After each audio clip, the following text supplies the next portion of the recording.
भस्मासूर आहेत, बकासूर आहेत. माझ्या नजराला एकनाथ शिंदेची एकही महानगरपालिका घेऊन येणार नाही. यांच्या जागा जन्मत असतात. महापालिका निवडणूक संपली असली तरी गणेश नाईक आणि एकनाथ शिंदे यांच्यातील वाद तसाच धुमसत आहे. माझ्या नादी लागाल तर माझी खासदार करेन असा इशारा भाजपचे मंत्री गणेश नाईक यांनी एकनाथ शिंदे यांचे पुत्र खासदार श्रीकांत शिंदे यांना दिलाय. ते म्हणाले, माझ्या नादाला लागाल तर श्रीकांत शिंदेंना माझी खासदार करून टाकेन.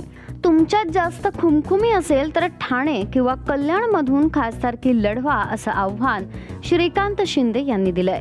ते पुढे म्हणाले, एकनाथ शिंदे यांच्या हातात ठाणे पालघरमधील एकही महानगरपालिका जाऊ देणार नाही.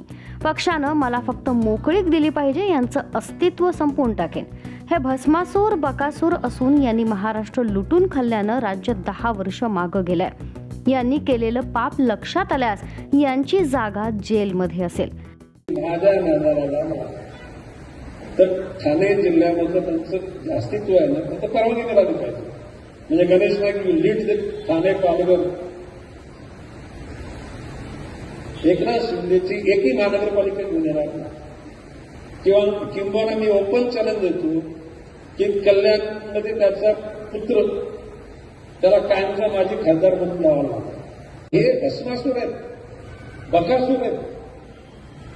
यांच्यामुळे महाराष्ट्र राज्य 10 वर्ष मागे गेलं.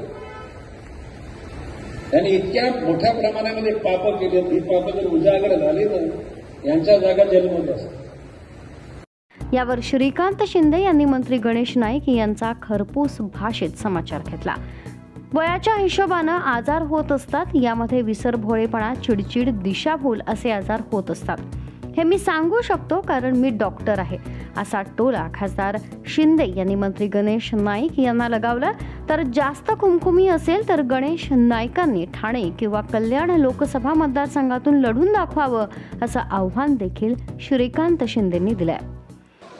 ज्याच्या घरामध्ये 3-3 माजी आहेत, त्यांनी जे आहे हे शिंदे साहेबांना किंवा मला हे माजी करण्याची जी आहे भाषा करू नये, म्हणून मी म्हणालो स्मृतिभ्रंश, डिमेन्शिया त्याला इंग्लिशमध्ये बोलतात. त्याचबरोबर जर जास्त खुमखुमी असेल तर येणाऱ्या लोकसभेमध्ये कल्याण लोकसभा किंवा ठाणे लोकसभा जिथे उभं राहायचं आहे तुम्हाला किंवा तुमच्या मुलाला, ओपन चॅलेंज, कळलं? तर जिथे उभं राहायचं तिकडे उभं राहा. डॉक्टर श्रीकांत शिंदे जो आहे तो तुमच्या समोर उभा राहील. या आरोप प्रत्यारोपांमुळे राज्यातील राजकारण पुन्हा एकदा ढवळून निघालंय. मंत्री गणेश नाईक विरुद्ध श्रीकांत शिंदे हा वाद आता आणखी चिघळण्याची चिन्ह आहेत. राजकारणातील या संघर्षाचा पुढचा अंक काय असणार हे पाहणं आता महत्त्वाचं ठरणार आहे.